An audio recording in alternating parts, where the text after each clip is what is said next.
大家好तबस्सुम के साथ चीनी सीखिए में तमाम दोस्तों को खुशामदीद। दोस्तों, आज शो के आगाज में मेरी जानिब से आप सबके लिए सवाल ये है कि क्या आप जानते हैं कि वीडियो में दिखाए जाने वाले मकामात कहाँ वाक़ हैं और उनका नाम क्या है। आइए वीडियो देखते हैं।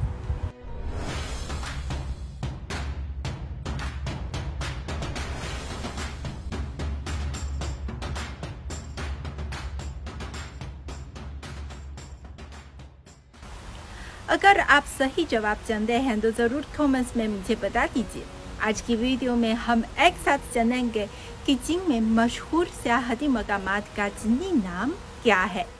चांगचेंग, चांगचेंग, चांगचेंग, गुगोंग, गुगोंग, गुगोंग, यीहेयुan, यीहेयुan, यीहेयुan, 天坛，天坛，天坛，兵马俑，兵马俑，兵马俑，上海外滩，上海外滩，上海外滩。चीन में भी बहुत से ऐसे मकामात मौजूद हैं जिनके मनाज़िर दिलकश हैं और तारीख़ कदीम है।